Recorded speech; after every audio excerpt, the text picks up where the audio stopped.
يا أيها النبي إنا أرسلناك شاهدا ومبشرا ونذيرا وداعيا إلى الله بإذنه وسراجا منيرا وبشر المؤمنين بأن لهم من الله فضلا كبيرا.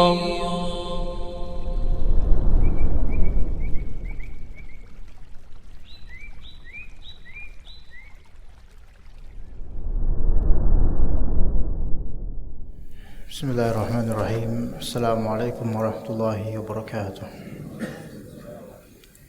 إن الحمد لله نحمده ونستعينه ونستغفره ونعوذ بالله من شرور أنفسنا وسيئات أعمالنا. من يهده الله فلا مضل له ومن يضلل فلا هادي له. أشهد أن لا إله إلا الله وحده لا شريك له وأشهد أن محمدا عبده ورسوله لا نبي بعده. يا أيها الذين آمنوا اتقوا الله حق تقاته ولا تموتن إلا وأنتم مسلمون.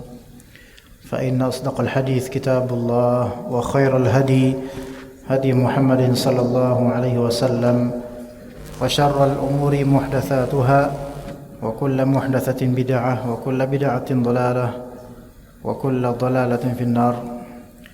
أما بعد, di perjalanan menuju ke gedung ini, alhamdulillah ana mendengar suatu fatwa di Fatwa Nur ala Darb bersama Syekh Saleh bin Humaid, salah satu imam besar di Masjidil Haram Makkah dan termasuk ulama tertua atau paling senior di Makkah, bahkan di Saudi Arabia secara keumuman. Yaitu ada pertanyaan, seorang perempuan,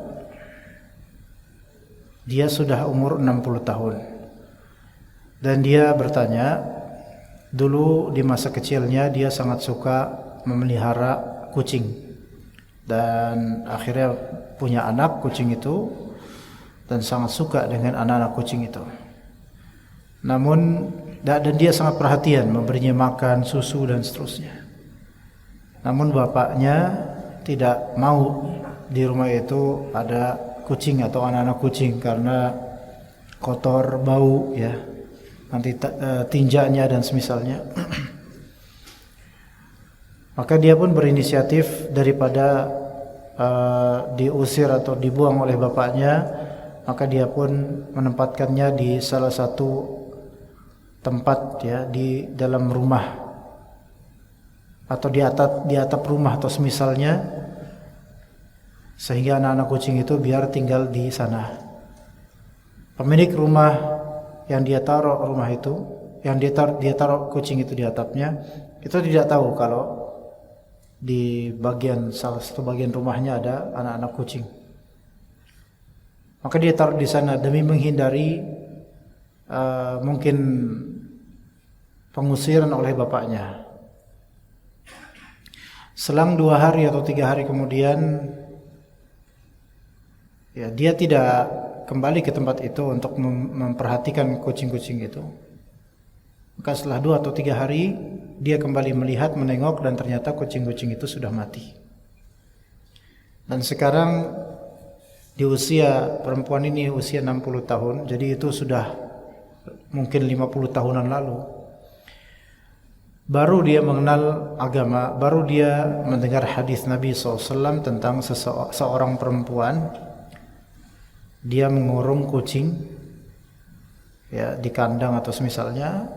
Kata Nabi, la hiya at'amatha wala saqatha, tidak diberi makan, tidak diberi minum, tidak dibiarkan untuk makan makanan yang ada di alam lepas, jadi tidak dapat makan, tidak dapat minum. Maka perempuan ini pun dia azab di neraka. Dia pun tercekat mendengar hadis itu, dan sejak mendengar hadis itu memorinya selalu kembali ke masa kecilnya. Ya, seolah-olah dia ini memang menyiksa kucing itu. Maka beliau pun bertanya kepada Syekh ini, saking trauma gitu ya. Dia khawatir di usia 60 tahun, usia setua ini, dosa-dosa terhadap kucing itu masih ada gitu. Maka apakah saya berdosa wahai Syekh? Maka Syekh ini menjawab bahwasanya sepertinya ketika dia melakukan itu belum baligh, belum mukallaf, sehingga belum dicatat amal dosanya. Maka semoga tidak apa-apa dari segi dosa. Namun sekiranya dia sudah baligh ketika melakukan hal itu, maka bisa jadi dia terkena dosa dan terkena azab di api neraka kalau dia tidak bertaubat. Ya. Ada beberapa faedah dari tanya jawab ini ya jemaah.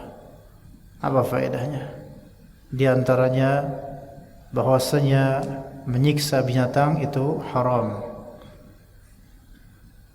Dan bahkan khususnya kucing yang merupakan binatang yang jinak dan bisa baik ke manusia, dan manusia umumnya suka dan baik kepada kucing. Ketika menyiksanya dengan beberapa siksaan yang berkaitan dengan nyawanya, maka hal ini termasuk dosa besar. Karena definisi dosa besar adalah apapun perbuatan atau apapun pelanggaran yang ada ancaman azab di dunia atau di akhirat, maka itu dosa besar. Maka mengurung kucing, tidak memberinya makan atau minum, itu dosa besar. Nah sekarang di antara kita, ini masih faedah pertama, di antara kita yang memelihara kucing, ya, kalau kita mau safar keluarga 2 hari, 3 hari, di mana antum taruh itu kucing terus? Oke, di kandang. Terus siapa yang memberikan feeding, makanan? Atau dibiarkan gitu aja kelaparan selama 2, 3, 4 hari? Maka bisa terkena dosa besar. Lebih-lebih lagi sampai mati, maka ini na'udzubillah min dzalik. Ya. Begitu. Kadang-kadang ini terjadi pada beberapa pecinta kucing yang memang mungkin suatu saat darurat pergi atau safar dan tidak ada yang mengurusnya. Minimal suruhlah tetangga atau minta tolong atau dititipkan ke apa namanya, kucing care, pet shop. Biasa pet shop itu menerima. Itu kalau tidak ada jalan lain selain itu, hukumnya wajib ya kawan. Hukumnya wajib. Memang kucing itu bukan manusia, tetapi ketika kita memeliharanya, dia punya hak. Dia punya hak. Begitu. Kita mengeluarkan uang demi itu, iya, daripada kita pelit terus kena azab, ya kan? Ya, itu faedah pertama. Faedah kedua, cabang dari faedah pertama. Tapi faedah kedua, tidak bolehnya kita memisahkan kucing atau anak kucing dari induknya ketika anak tersebut belum bisa lepas dari induknya. Itu haram. Ini terjadi pada sebagian dari orang. Mereka menolak anaknya, tapi pengen sama induknya. Karena anaknya ini ngerepotin, berisik misalnya. Berarti Anda belum siap untuk apa? Untuk mengadopsi untuk memelihara kucing. Kalau memang belum bisa lepas dari induknya, biarkan dia bersama induknya. Berikan kandang. Ya, nanti ketika sudah mampu untuk lepas dari induknya, baru silahkan kasih orang lain atau taruh di tempat lain. Kita temukan kucing masih kecil, Anda pernah menemukan bahkan sampai apa yang dari usus itu, ari-arinya itu atau semisal itu. Ya, kucing punya kok usus ya, bukan usus. Ya, pusar ari-ari itu. Ya, semisal itulah ya. Itu masih ada suatu ketika. Ditaruh di mana? Di teras masjid. Ini luar biasa nih orang nih. Kenapa ditaruh di masjid? Ya, ada satu masjid yang Anda dulu tinggal di daerah sekitar itu. Anda sampai menemukan mungkin 3 kali dalam 3 momentum kucing dibuang di situ. Sampai ada seorang pernah Anda menemukan ketika salat Isya, Ana selalu mendengar di teras kucing dua atau tiga itu ngeong terus. Ya. Ana bingung, kok tiba-tiba ada kucing gitu kan. Anak kucing. Pas ana lihat, iya, dua. Dan ada seorang dari warga mengatakan ada tiba-tiba mobil ya parkir sebentar di situ bukan buat sholat, tapi buat apa? Narok kucing. Subhanallah. Soalnya masjid itu tempat penitipan hewan, na'udzubillah min dzalik. Ya, dan kucing-kucing yang dibuang itu belum bisa bebas dari ibunya sebenarnya, masih butuh susu. Susu asinya gitu loh. Jangan susu susu apa formula atau apa, jangan gitu. Dari susu ibunya gitu. Tapi dipisah. Sekarang kalau misalnya kita nih manusia seperti itu diperlakukan, kira-kira gimana gitu. Ajaib. Ya, sampai ketika itu ada temukan di momentum lain di dekat masjid waktu Isya juga sama. Satu kardus isinya kucing yang baru lahir, belum bisa apa-apa, masih agak basah gitu loh. Dan masih tersambung ari-arinya, luar biasa. Dia ngeong terus, di mana induknya di mana gitu loh. Ya, tetangga-tetangga yang sedang ngumpul ketika itu nggak peduli dengan kucing itu. Dan akhirnya karena kedinginan, anak berusaha untuk betul-betul menjaganya, merawatnya, tapi nggak tahu gimana caranya. Akhirnya ke pet shop, yang untuk memelihara kucing dan anjing itu. Dan qadarullah sekarat dia ketika itu, qadarullah wafat, mati ya. Dalam 2 hari kita pelihara, nggak tahu induknya kemana, mati. Subhanallah. Dan juga pernah juga di suatu daerah di Kalibata Indah, di perumahan Kalibata Indah. Itu ada di pojokan perumahan TPU, TPS, tempat pembuangan sampah. Nah, di situ tuh pasar, tempat pembuangan sampah itu biasanya orang-orang buang kucing di situ. Suatu ketika anak kehujanan di daerah itu, berteduh sejenak dan sayup-sayup terdengar suara anak kucing. Suara anak kucing. Setelah hujan reda, anak mencari di mana suara itu. Maka di dekat pohon bambu ada anak kucing, mungkin baru berapa hari lahir, itu basah kuyup luar biasa. Basah kuyup. Itu bayangkan, masih bayi dibuang, belum bisa lepas dari ibunya, dibuang dan akhirnya kena hujan yang deras. Bayangkan kalau itu terjadi pada anak kita. Memang sih ini binatang betul, tapi ingat, ada perempuan yang diadab gara-gara dia tidak perhatian sama binatang yang dia pelihara. Dan ajaibnya kemudian, anak bingung harus gimana, anak nggak bisa bahasa kucing, anak nggak bisa nyusuin kucing, gitu kan. Anak nggak tahu ilmu tentang perkucingan ini, tapi anak peduli sama dia. Akhirnya, qadarullah dalam jarak beberapa meter, anak ketemu dengan satu kardus isinya induk kucing lagi nyusuin anak-anaknya, tapi itu bukan anak dia, bukan. Itu bukan anak dia. Nah, kemudian anak panggil itu kucing, pakai bahasa kucing. So tahu aja, nak, meong-meong, so tahu aja. Ya, pakai bahasa hati lah, mungkin kalau dia masih punya hati. Kucing itu kemudian tergerak meninggalkan anak-anaknya, anak terus anak jalan, dia ikutin. Anak ngomong pakai bahasa kucing, anak juga nggak tahu apa yang anak ngomongin. Maka dia terus ikut, dan dia juga melihat, induk ini melihat anak kucing terlantar ini sedang basah kuyup menggigil luar biasa. Sampai kucing tersebut, induk itu kemudian seperti azan dia. Ngoeng gitu. Seperti bertanya ke seantero TPS, "Oh, ikut anak siapa nih? Zolim lu," kayak gitu. Kemudian anak suruh dia untuk apa? Anti susuin tuh dia. Akhirnya Anda bawa itu anak kucing ke kardus. Akhirnya apa? Disusuin namanya itu. Ana wallahu alam. Sepertinya bukan anak dia kayaknya. Ana yakin bukan anak dia. Karena anak dia itu terpelihara semua. Ada yang ngebuang. Nah, ini terjadi. Lihat, iman kepada Allah itu bukan sekadar kita bilang la ilaha illallah selesai. Kadang-kadang sebagian dari kita itu nggak takut sama Allah dalam hal menzalimi binatang. Ya. Kemudian faedah berikutnya ikhwan tentang fatwa tadi. Ada kalanya seseorang itu dapat hidayah dan ilmu di usia senja, dan ketika di usia sebelumnya itu dia nggak pernah mendapatkan siraman ilmu. Itu masih patut disyukuri dengan penyesalannya, dibandingkan baru nyesal di alam kubur atau di alam akhirat.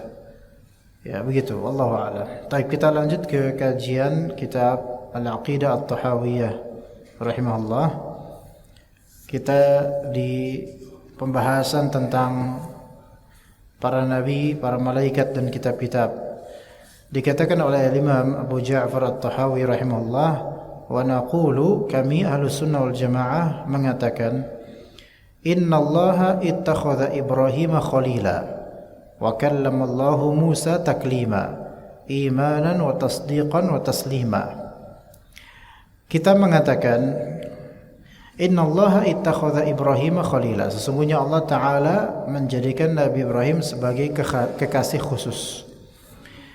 Nah, khalil itu maknanya kekasih dengan kadar cinta yang tertinggi, lebih tinggi jauh dibandingkan dengan standar cinta yang disebut mahabbah. Mahabbah itu cinta. Di India itu disebut juga muhabbat. Maka itu cinta artinya. Mahabbah, hub, cinta.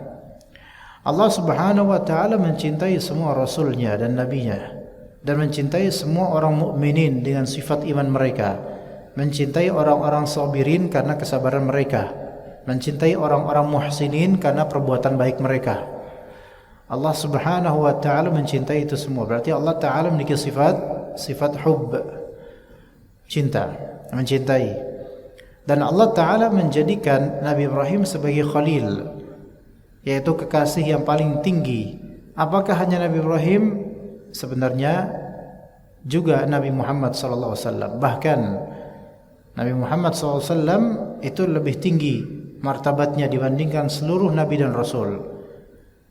Namun di sini Abu Ja'far At-Tahawi rahimahullah menginginkan penekanan bahwasanya dalam Islam Nabi Ibrahim alaihissalam itu adalah kekasih Allah Azza wa Jalla. Begitu juga dengan agama ahli kitab, yaitu Yahudi dan Nasrani. Mereka semua juga mengagungkan Nabi Ibrahim alaihissalam.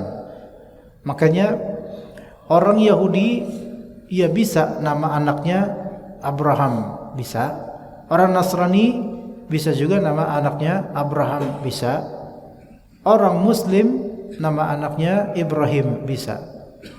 Tapi kalau bisa jangan Abraham, karena itu menyerupai dengan bahasa Hebrew atau bahasa Ibrani atau bahasa orang-orang yang dipakai oleh Nasrani atau Yahudi. Kita pakai Ibrahim. Ya, sayangnya orang Indonesia ini kebiasaan memanggil nama orang dengan singkatan. Ya, misalnya Ibrahim jadi Baim atau jadi Boim, ya. Gitu. Kan dulu ada penulis namanya Boim kalau nggak salah. Zaman tahun 90-an, Boim siapa Boim? Ya, itu maksudnya lupus itu, Boim. Mungkin nama asli Ibrahim mungkin. Iya, nggak mungkin nama asli Bahimah. Bahimah itu binatang berkaki 4, jangan. Ibrahim. Ya. Ada juga pemain bola namanya Ibrahimovic. Panggilnya Ibra. Ya. Tapi itu bukan muslim. Salah satu orang tuanya muslim Bosnia, namun satunya lagi Nasrani, namun dia memilih tidak keduanya. Ya.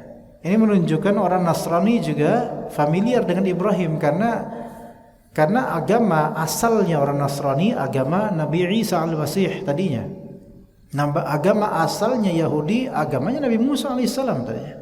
Namun telah diubah-ubah, dan baik Nabi Isa atau Nabi Musa itu keturunan Nabi Ibrahim alaihissalam. Begitu juga dengan Nabi kita alaihissalam, Nabi Muhammad keturunan Nabi Ibrahim alaihissalam. Kita mengimani itu. Ya. Apa Nabi Ibrahim? Itu kan dalam bahasa Ibrahim. Kalau bahasa mereka pakai Abraham dan semisalnya.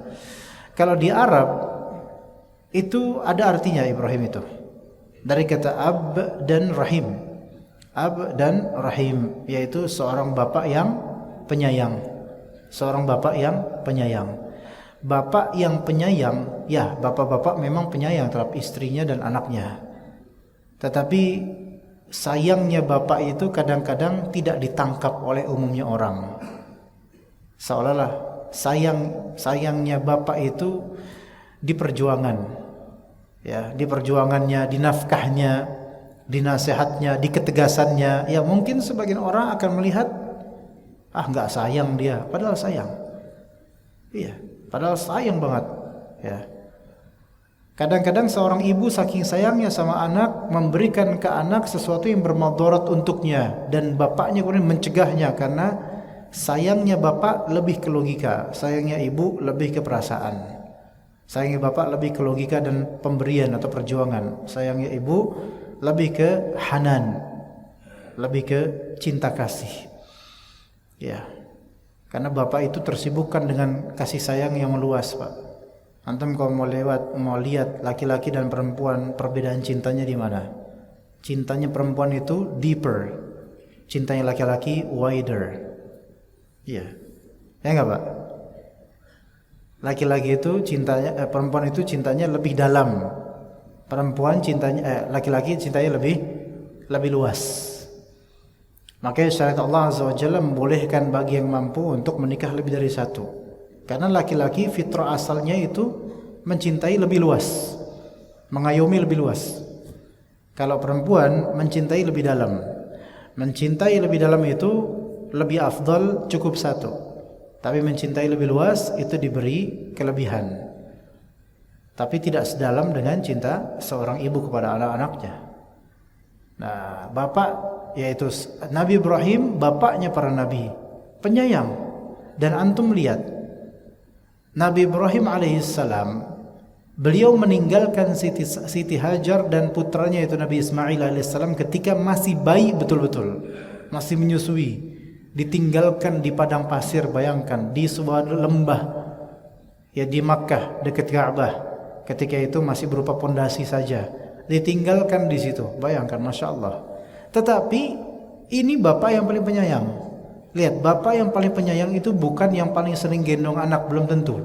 Bapak yang paling penyayang itu bukan yang sering ngasih anak makanan gula, belum tentu, bukan itu. Tapi bapak yang penyayang itu ada air mata, doa dan perjuangan di baliknya.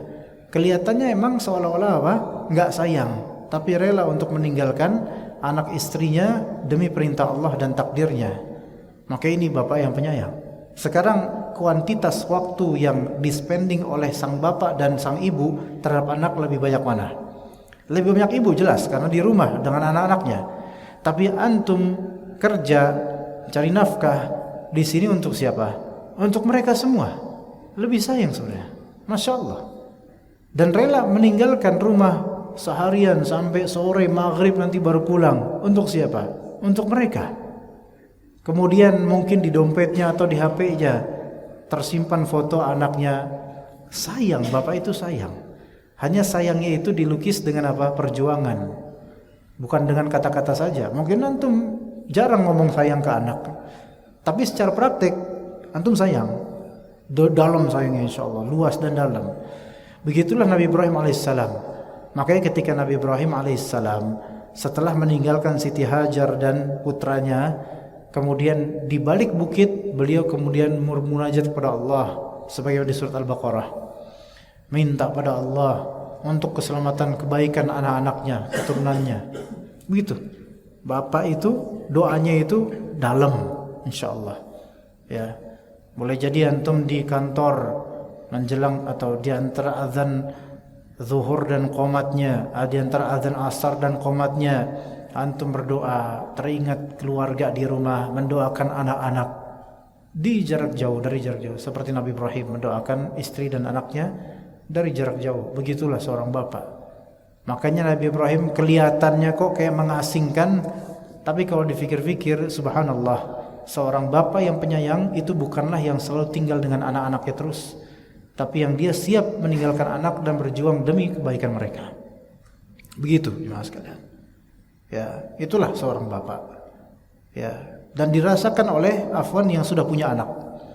Mungkin yang belum Allah rezekikan anak, mungkin belum sampai pengertiannya seperti ini, tapi faham insyaallah naluri kebapaannya ada. Begitu. Maka Nabi Ibrahim, kalau kita mau bercontoh pada seorang bapak yang penyayang, antum bisa lihat Nabi Ibrahim dan firasatnya yang luar biasa. Firasat dan doa Nabi Ibrahim yang luar biasa. Ya. Yang mana Nabi Ibrahim alaihissalam ketika berdoa buat anak-anaknya. Dan ketika Nabi Ismail alaihissalam sudah mulai dewasa, mulai menikah, lihat bagaimana perhatiannya seorang Nabi Ibrahim dan firasatnya terhadap putranya itu Nabi Ismail alaihissalam. Datanglah Nabi Ibrahim alaihissalam ke rumah putranya yang sudah menikah itu, namun putranya itu lagi cari nafkah. Maka ditemukan istrinya Nabi Ismail alaihissalam. Istrinya ini nggak tahu kalau yang datang adalah adalah bapak mertuanya, nggak tahu beliau, nggak tahu. Maka ternyata ditanya, ya gimana kehidupan, gimana semuanya. Istri ini ngeluh dan menjelekkan suaminya tanpa sepengetahuan suaminya. Maka apa kata Nabi Ibrahim alaihissalam sebelum pergi, tolong titipkan salam ke suami kamu dan pesan dari saya, tolong ganti apa namanya bahasa kita itu palang atau semacam itu. Ganti nih penutup pintu kalian gitu. Tolong ganti penutup gitu. Istrinya kan nggak ngerti bahasa-bahasa seperti ini ya kan? Ya karena mungkin sedang emosi. Orang kalau emosi itu kadang pakai bahasa jelas aja nggak mau paham, apalagi pakai bahasa yang butuh pemikiran gitu. Makin nggak paham. Oke. Maka pergilah Nabi Ibrahim alaihissalam. Datanglah kemudian Nabi Ismail alaihissalam pulang dari cari nafkah. Kok roman-romannya kayak ada orang yang tadi kesini gitu. Ada siapa? Ada apa? Oh, tadi ada seorang tua sekali gitu kemari. Ya terus ya udah kita ngobrol dan dia berpesan salam kepadamu dan dia berpesan tolong ganti palang pintu rumahmu. Gitu pesannya. Maka apa kata Nabi Ismail alaihissalam? Ketahuilah bahwasanya itu adalah mertuamu, yaitu bapakku Ibrahim alaihissalam. Dan beliau berpesan maknanya yaitu agar saya menceraikan kamu. Taib. Apa sebab menceraikannya? Apa sebabnya? Apakah sebabnya karena palang pintunya enggak baik? Bukan. Itu bahasa kinayah, majas. Tapi sebabnya adalah seorang tokoh, seorang nabi, seorang yang berilmu tidak layak memiliki istri yang suka membocorkan rahasia keluarga. Itu pesan dari Nabi Ibrahim alaihissalam. Maka diceraikanlah, dan ini termasuk syariat juga di zaman itu. Inilah bapak yang rahim. Bapak yang rahim, dia punya firasat yang kuat tentang keluarga anaknya. Punya firasat kuat. Ya begitu. Kemudian juga kata Abu Ja'far At-Tahawi rahimahullah, wa kallamallahu Musa taklima. Allah Subhanahu wa taala telah berbicara atau mengajak bicara kepada Nabi Musa alaihissalam secara langsung. Ini di antara keistimewaan Nabi Musa alaihissalam. Dan kita katakan semua ini dalam rangka imannya kita kepada kabar yang disebutkan dalam Al-Qur'an dan Sunnah, dan juga wa tasdiqa, kita membenarkan itu, wa taslima, dan kita menyerahkan, bukan penyerahan diri, yaitu kita menyerahkan kabar ini hakikatnya kepada Allah Azza wa Jalla bahwa itu terjadi. Kita tidak mau sok tahu dengan menafsirkan hal yang tidak pantas tentang semua ini. Kemudian kata Abu Ja'far At-Tahawi rahimahullah, wa nu'minu bil malaikati wan nabiyyin. Kami Ahlus Sunnah wal Jamaah juga beriman kepada para malaikat dan para nabi. Wal kutubil munazzalati 'alal mursalin, dan kami beriman kepada kitab-kitab suci yang diturunkan oleh Allah Ta'ala kepada para rasul. Wa nashhadu annahum kanu 'alal haqqil mubin, dan kami bersaksi bahwa mereka, para malaikat, para nabi, para rasul, mereka semua berada di atas kebenaran yang nyata. Nah, tentang kaum muslimin, bagaimana sikap Ahlus Sunnah wal Jamaah? Wa nusammi ahla qiblatina muslimina mu'minin, dan kami Ahlus Sunnah wal Jamaah menamakan orang-orang yang salat menghadap kiblat kami sebagai orang-orang muslim. Jadi kalau kiblatnya sama, salatnya sama, ya muslim. Ada mukmin, adapun kefasikan mereka, maka itu adalah urusan mereka, dan tidak mengeluarkan mereka dari keimanan atau keislaman, kecuali dosa-dosa yang mengkafirkan pelakunya dan tidak ada uzur dengan itu. Jadi kita katakan ahli kiblat itu sebagai muslimin mu'minin, madamu bima jaa bihin nabiyyu mu'tarifin, selama mereka mengakui apa yang dibawa oleh Nabi SAW. Walahu bikulli ma qalahu wa akhbara musaddiqin. Dan mereka mengakui apa yang dibawa oleh Nabi SAW dan membenarkan setiap yang beliau sabdakan dan yang beliau kabarkan.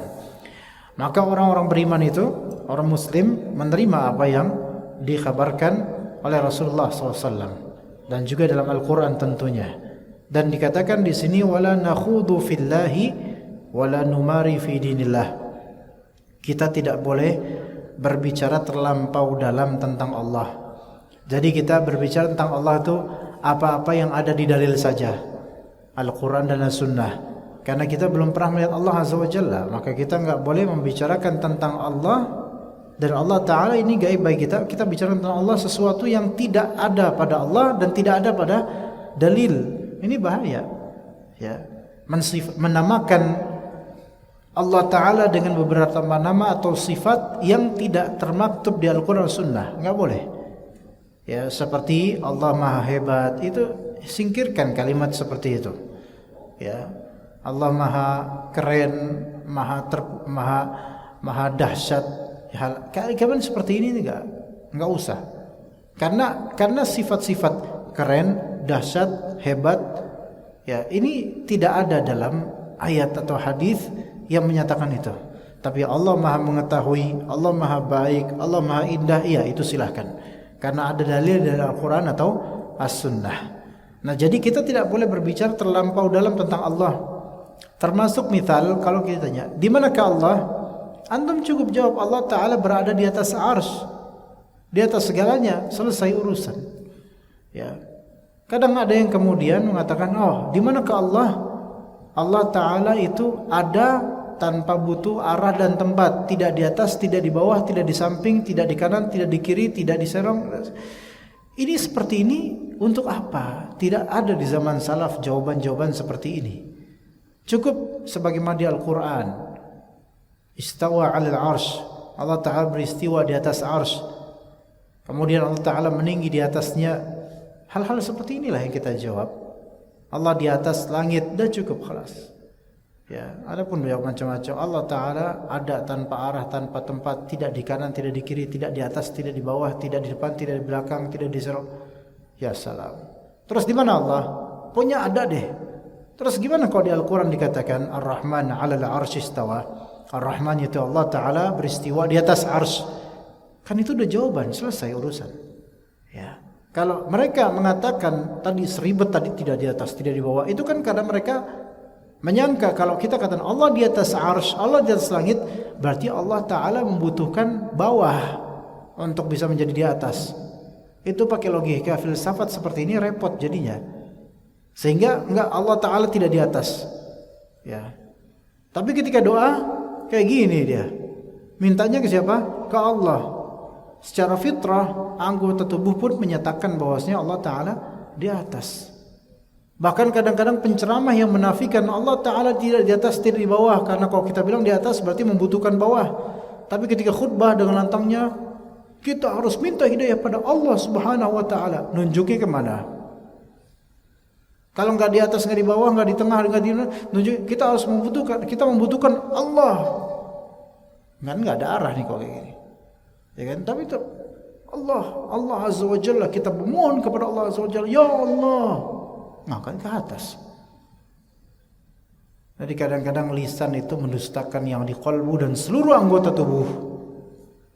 Seluruh anggota tubuh termasuk qalbu meyakini Allah Ta'ala di atas semua dari makhluk. Ya begitu. Kita percaya itu, enggak usah macam-macam. Kita cukup apa yang ada di Al-Quran Sunnah, cukup tentang Allah Ta'ala. Enggak melebihi, kita tidak menafsirkan dengan tafsiran-tafsiran yang batil. Kita tidak boleh berbicara terlampau dalam tentang Allahnya. Wala numari fi dinillah, kita juga tidak boleh berdebat kusir dalam agama Allah. Nah, debat kusir debat kusir itu kan ada beberapa model. Pertama, diantaranya pertama, debat tidak di atas ilmu itu sudah pasti debat kusir. Ini banyak nih. Debat tanpa ilmu udah pasti debat kusir. Ya. Kadang-kadang kita melihat begini ya kawan. Beberapa mu'allaf itu Masya Allah, kita syukuri keberadaan mereka mu'allaf. Kita syukuri juga dakwah mereka menyeru orang-orang Nasrani atau lainnya untuk masuk Islam. Tetapi kadang-kadang mereka itu berapa mu'allaf ini walaupun sudah 2 tahun masuk Islam belum siap sebenarnya secara ilmu, nggak ada kematangan sama sekali. Ya, sehingga menyeru ke Islam tapi pondasi akidah dan imannya itu belum kokoh ilmunya. Dia tahu Islam itu benar, tapi dengan mengajak orang-orang Nasrani untuk masuk Islam itu kan kadang membutuhkan diskusi dan perdebatan.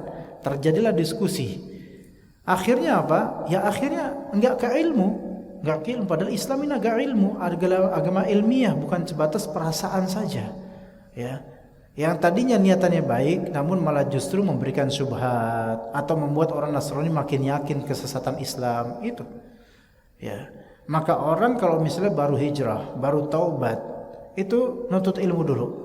Jangan langsung mendalami dakwah karena khawatirnya belum siap dia dengan segi ilmu atau emosinya belum siap. Ya, begitu. Ya. Kemudian di antara bentuk debat kusir, kalau yang pertama tadi debat kusir di atas kebodohan, yaitu debat kusir. Yang kedua, debat kusir jika salah satu di antara pendebat itu hanya ingin menang, bukan ingin memperbaiki. Ini bisa menjadi bentuk debat kusir. Kalau tujuannya cuma menang, ini debat kusir. Debat kusir. Ya, karena tujuannya menang, tujuannya harga diri, tujuannya kelompok, bukan tujuannya kebenaran. Jadi niatan itu perlu juga dalam berdebat. Kalau niatannya adalah supaya antumlah yang menang, maka ini tidak diperkenankan. Tapi kalau supaya kebenaran ini betul-betul menang, maka insya Allah baik. Tapi kalau lawan kita bukan pengen kebenaran, cuman pengen ngalahin kita, maka ini bisa jadi debat kusir. Ya. Kemudian juga debat kusir mungkin niatannya baik, masing-masing ada ilmunya, namun keduanya tidak bisa mengontrol emosi. Ini juga tidak benar. Niatannya baik, pengen kebenaran, ilmunya juga bagus, ilmunya punya kaidah, tetapi ternyata ya salah satu atau keduanya bahkan mudah terpancing emosi. Yang seperti ini nggak bisa disebut debat yang baik atau diskusi yang baik. Ya, sampai keluar uratnya, kemudian sumpah serapah, ngedoain keburukan, ini nggak bisa. Kayak debat itu tuh adalah jalan terakhir, karena debat itu lebih memantik emosi dibandingkan nasihat biasa.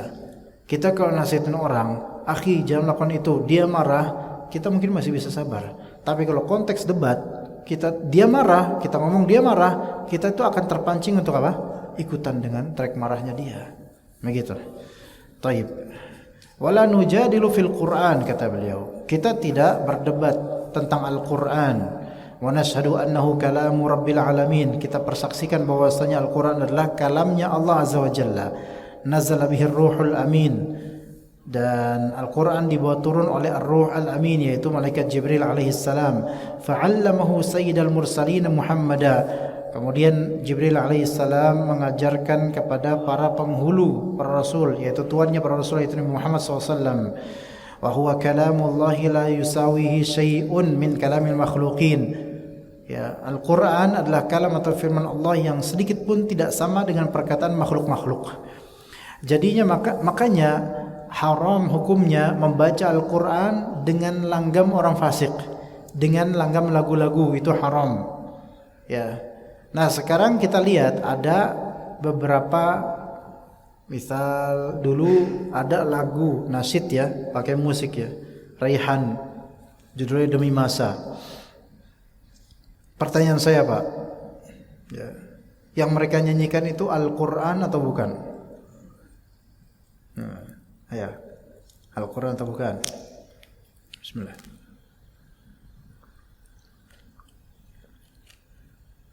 Lagunya judulnya Demi Masa. Sesungguhnya manusia kerugian, melainkan yang beriman, beramal saleh dan seterusnya. Yang dinyanyikan itu Al-Quran atau bukan?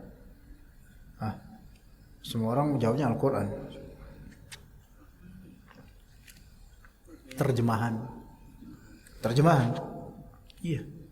Ya seandainya mereka pakai lafal aslinya, terus itu pakai langgam cengkok Melayu dan seterusnya, dan pakai instrumen musik, khawatirnya malah justru ini kefasikan dan kekufuran.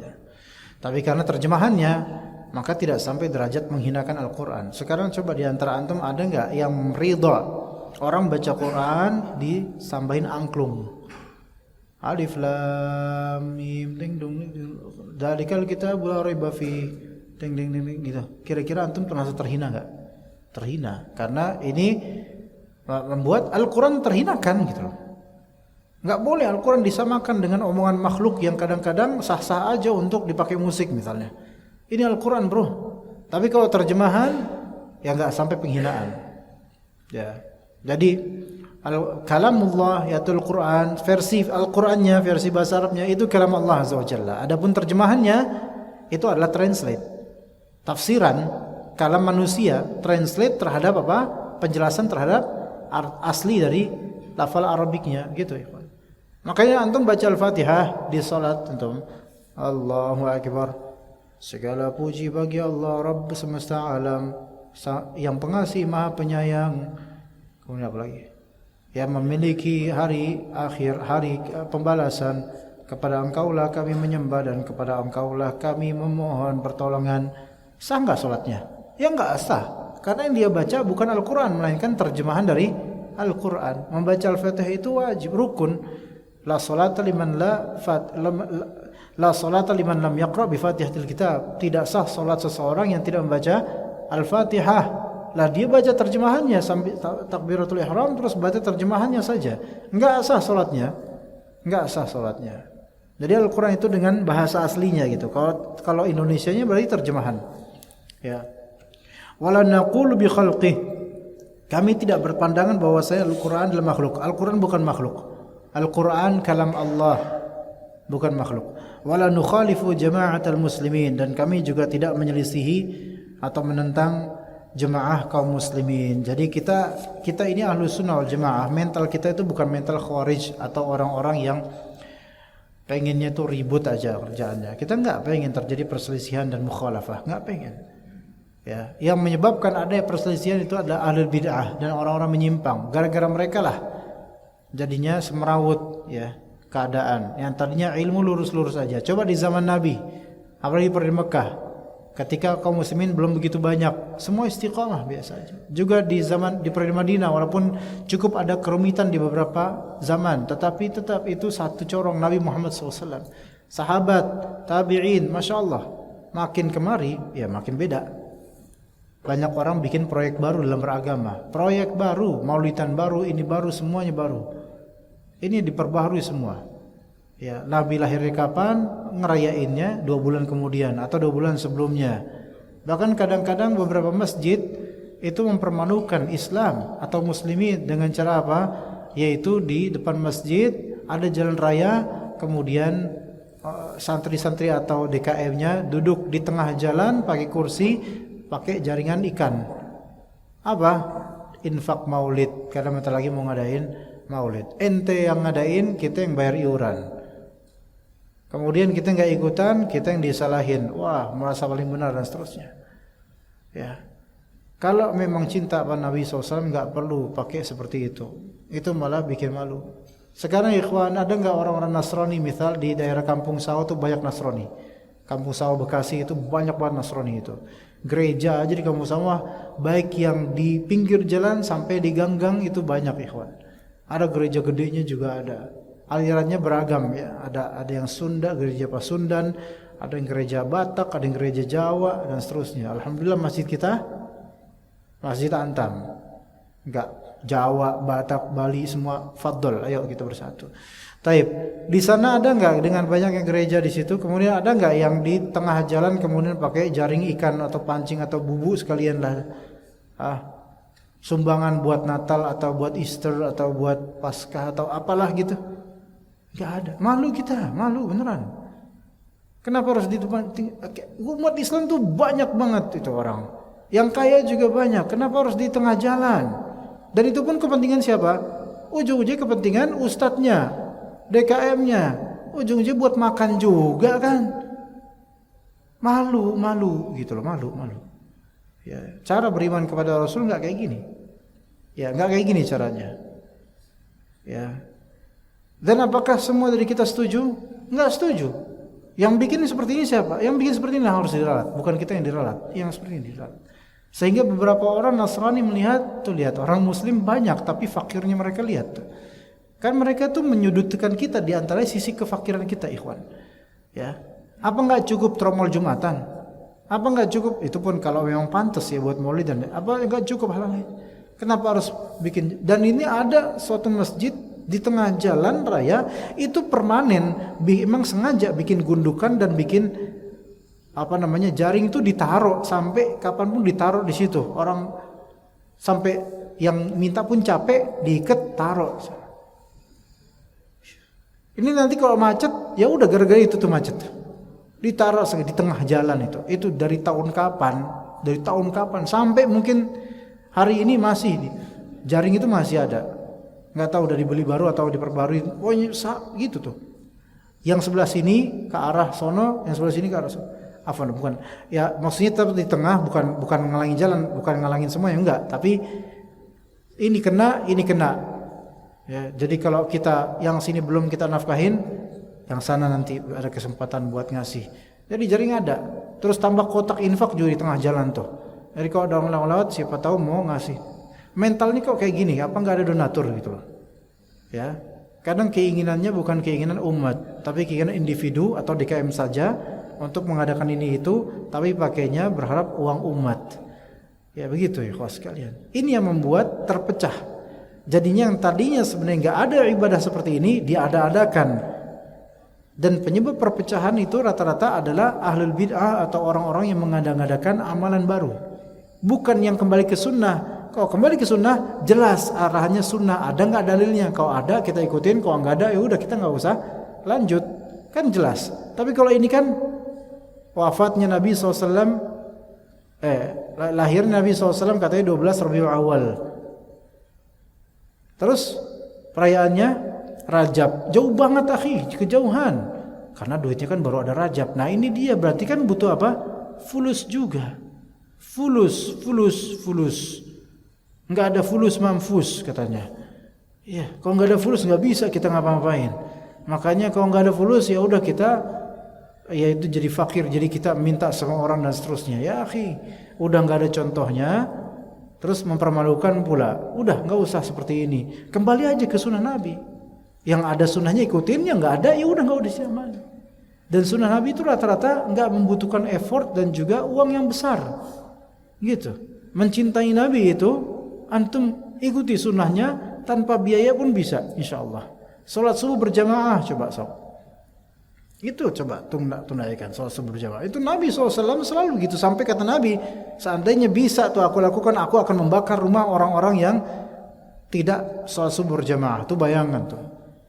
Masa demi amalan yang nggak ada contoh dari Nabi dilakukan, digeber, dibesar-besarkan. Tapi giliran amal yang Nabi SAW tekankan suruh malah enggak melakukannya.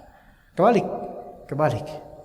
Dan kadang-kadang dimanfaatkan udah capek-capek para murid, para pion itu capek-capek untuk nyari duit. Ujung-ujungnya buat siapa? Supaya bisa ngasih amplop besar ke ustadz kondangnya. Ujung-ujungnya ya buat kemaslahatan ana juga, buat kemaslahatan ustadz juga rata-rata. Bahkan ini kisah yang benar-benar terjadi, ikhwan. Ini dari orang panitianya langsung ini. Dari orang dalamnya langsung di suatu, ini enggak menggeneralisir semuanya, enggak. Ini adalah satu kasus yang mungkin jarang tapi ini terjadi, beneran terjadi. Itu murid-murid udah nyari sumbangan di mana-mana supaya bisa ngedatengin beliau orang besar dengan gelar yang menunjukkan keturunan Nabi Adam alaihissalam. Nah kemudian akhirnya diundang, udah donasi dari sana sini kan banyak yang datang, tromol digeber semuanya, dikumpulin ya. Kan banyak di kencengan itu kan banyak duit masuk. Atas nama apa? Merayakan kelahiran Nabi Muhammad SAW. Oke, taib. Lakukan. Oke, lakukan. Terjadi yang terjadi. Apa kemudian sang kiai atau sang syekh ini kemudian? Ini di Indonesia. Ini dari muridnya langsung. Ya, dengar langsung. Apa katanya? Mana? Semua tromolnya kumpulin mari. Dikumpulin sama panitia kan? Itu padahal milik panitia tuh tromolnya. Ya, mereka tuh mengumpulkan uang itu dan ada tromol dari para jemaah supaya ada balik modal. Ya balik modal ada untungnya lah, kita bagi-bagi gitu kan biasanya. Maka kumpulin. Terus sang guru besar ini menyuruh murid-muridnya bawa semua tromol, kita bawa semua. Assalamualaikum warahmatullahi wabarakatuh. Dibawa semua tromol, dibawa tromolnya juga yang asli milik masjid. Dibawa semua, baik isinya sampai tromol dibawa semua, kencengan semua. Kayak mendadak itu. Terus pion-pionnya bengong. Lah gue yang capek, dia yang ke mall, kan kan? Iya. Jadi yang menangnya ini rajanya sama menterinya mungkin. Benteng terkorbankan, kuda apalagi, habis semuanya tinggal mereka. Begitu ikhwan. Iya. Ujung-ujungnya fulus. Itu sebagiannya kayak gitu, ada yang seperti itu, tapi enggak semuanya. Ada di antara mereka yang memang karena cinta Nabi SAW, cuman caranya kita tidak setuju gitu loh. Ada di antara mereka yang memang mencintai Nabi SAW, tapi yang seperti ini disusupi oportunis, orang yang oportunis, pengen nyari dunia dari ladang-ladang ini. Maka jemaah sekalian, mencintai Nabi SAW, apa kata Allah Azza wa Jalla? Qul in kuntum tuhibbunallah fattabi'uni. Katakanlah kalau misalnya kalian mencintai Allah, maka ikutilah aku. Ikutin apa yang Rasulullah lakukan, bukan apa yang tidak pernah Rasulullah SAW lakukan. Baik, mungkin ya, kita cukup sampai sini ya kawan sekalian. Pada akhirnya kita tadi lihat kami tidak menyelisihi jemaah kaum muslimin dalam hal yang hak. Adapun dalam hal yang batil, maka justru orang-orang yang membuat kebatilan dan kebid'ahan atau kesyirikan itulah yang justru menentang jemaah kaum muslimin walaupun mereka banyak jemaahnya. Karena di antara jemaah kaum muslimin adalah para salaf, sahabat, tabi'in, tabi'ut tabi'in. Apa yang tidak pernah mereka lakukan dari amal ibadah kok tiba-tiba di zaman sekarang ada, maka itu yang berarti yang salah siapa? Bukan mereka, tapi yang salah adalah orang-orang sekarang yang membuat-buat ide baru dalam amal ibadah itu. Tapi kita cukup sampai sini insyaallah. Sallallahu ala nabiyyina Muhammad wa ala alihi wa sahbihi ajma'in. Subhanakallahumma bihamdika asyhadu an la ilaha illa anta astaghfiruka wa atubu ilaik. Masyaallah, ini kajian antam ini kajian yang paling menantang ikhwan. Iya. Pepesan banyak kali sampai pada tidur itu enggak apa-apa, kita harus sabar, enggak apa-apa. Iya. Dari semua kajian, puluhan kajian dalam satu bulan, antam ini kajian paling unik, ya. Dan nggak tahu nih rekaman ini masuk nggak ngoroknya teman-teman di sini, anak khawatirnya masuk, tapi nggak apa-apa lah, ya kita sabar. Anak maklumi antum semua, nggak apa-apa. Antum ngorok berjamaah, fadol, anak terima, nggak apa-apa. Ya, ini sebagai ujian supaya memperingan hari kiamat anak, gitu.